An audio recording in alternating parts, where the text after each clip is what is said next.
Guys, welcome back to the Blade Bloodhound. Tonight we're going to talk about a knife, and no, I did not buy this knife. It was given to me, but I'm going to tell you some telltale signs to look for whenever you see a knife out, flea marketing, yard sales, pawn shops. You probably wouldn't find something like this at a pawn shop, but maybe a flea market or eBay or something. But anyway, it's a older case toothpick, a 1940 to 64 case large toothpick. Bone handles, looks good, really does. Anyway, I saw this one on eBay, and I knew the guy that was selling. And he didn't know a lot about knives. He had reached out to me to help him sell some knives that his father had bought.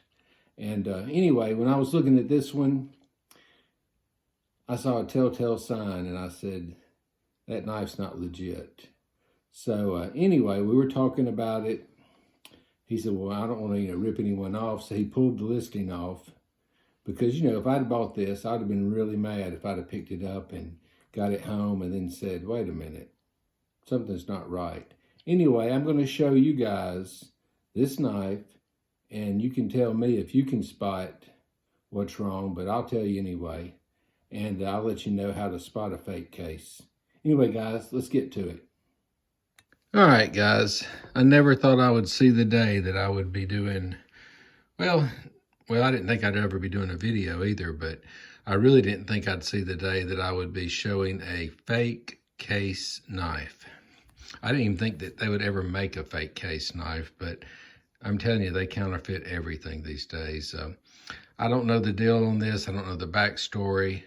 I just know a friend of mine that I had met through some eBay purchases had this knife listed, and he didn't know anything about knives. He would contact me and ask me questions about dates, ask me questions about, styles, names. He had stuff listed wrong everywhere. So anyway, I was helping him out. Went on there, was looking at all his knives, and I saw this one.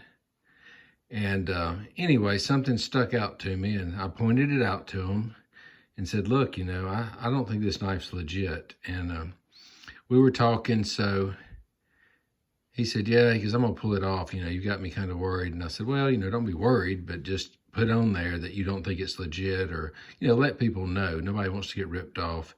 Nobody wants to pay a lot for a knife they think is something that's not. And anyway, I'm going to show you the telltale signs of what I saw, how I knew it was fake, and you can tell me what you think. All right, guys, so let's zoom in on here. So looking at this knife, the shield looks good. It's pinned on, so that's an older one. The bone looks good. I mean, I'm not saying the bone's not right. The shield is good. The body is good. It's really, really pretty bone. The pins look good. It looked really legit. I thought, I may be wrong, but I doubt it. I'm pretty sure that this is a fake, and I will tell you why. So, he had this one listed. Well, first of all, you can see the blade. It's a big old, long, sweeping blade, but the first thing that kind of threw me off was the long nail nick. I was like, I don't think I've ever seen that on a case large toothpick of this age. Did a little studying, and sure enough, I hadn't. So I said, okay, that's kind of odd. So then I said, well, let me look at this old tang stamp here. As you can tell, that tang stamp, this does not look right. It's not crisp. It looks like somebody made it. The C looks small. It's not, well, I guess it's kind of straight, but it looks like they used a C that wasn't even the same size, or maybe they just didn't get a good hit on it.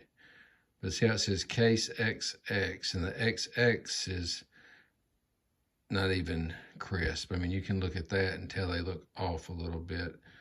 So if you saw that tang stamp and it was a real one, it's a 1940 to 64. I just said, that's something ain't right. So I knew this was wrong. I knew the tang stamp looked really off to me. And surely to goodness y'all don't think it's real. If anyone does and wants to buy it, then they can, but I can promise you it's not. But anyway, let's take a look at this. This is the part that really told me what was going on. See that 6188? I think that's what that says. 6188.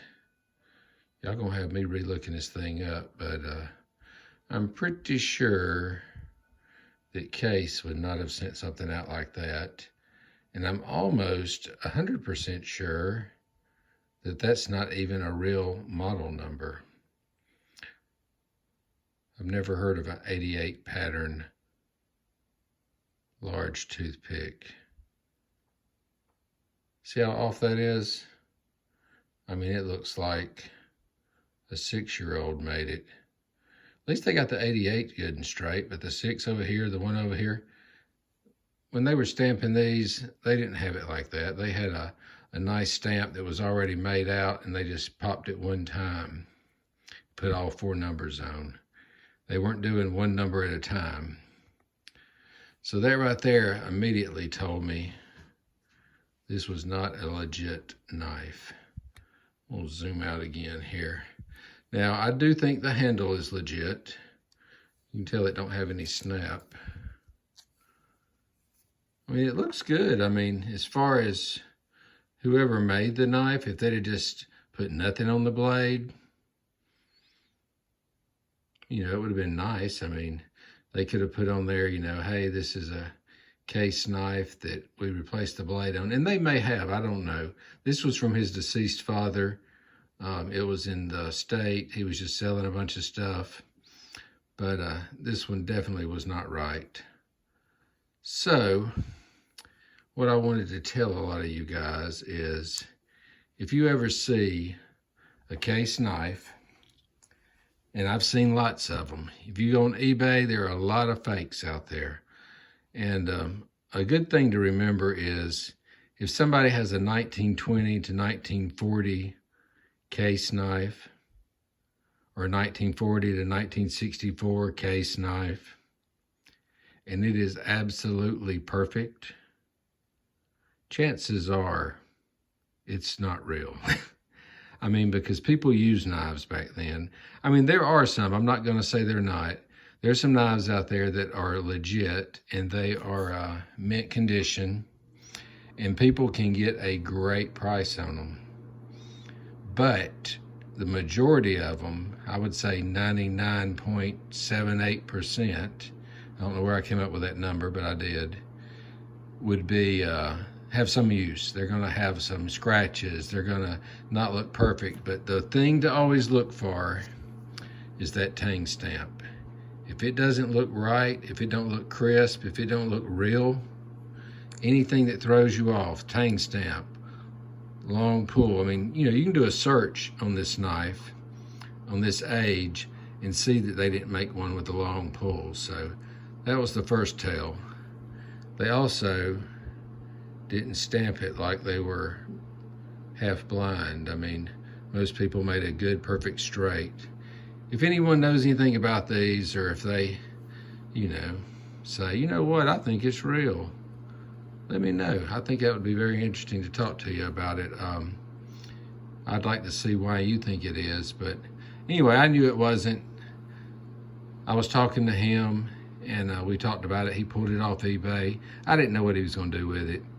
About a week later, it showed up at my house. He said, hey man, here's that knife. You can have it, you can use it as an example to show your friends, or, you know, use it to do whatever you want to do with it. But I just put it up and said, you know what, I'm going to keep it and use it to show my buddies, just to see what they think. When they come over, I'll say, hey, what do you think about this knife? And see if they pick up on it, or if they are oblivious and would have paid crazy money for it. I would never sell it. I mean, I would always put fake, fake, fake all over it, but it's a cool knife. I mean, whoever did the work putting that blade in, I mean, they did a lot of work to do that. especially to get the fit. I mean, the fit and finish, I mean, it's in there nice. I mean, it's clean, big, good looking knife, but just not real, or at least not 100% real. I mean, that shield's real. I think that bone, and I think the whole body's real. I just think the blade was replaced. Anyway, guys, I hope you liked the video. Like, subscribe, and we'll see you at the next video. Thanks.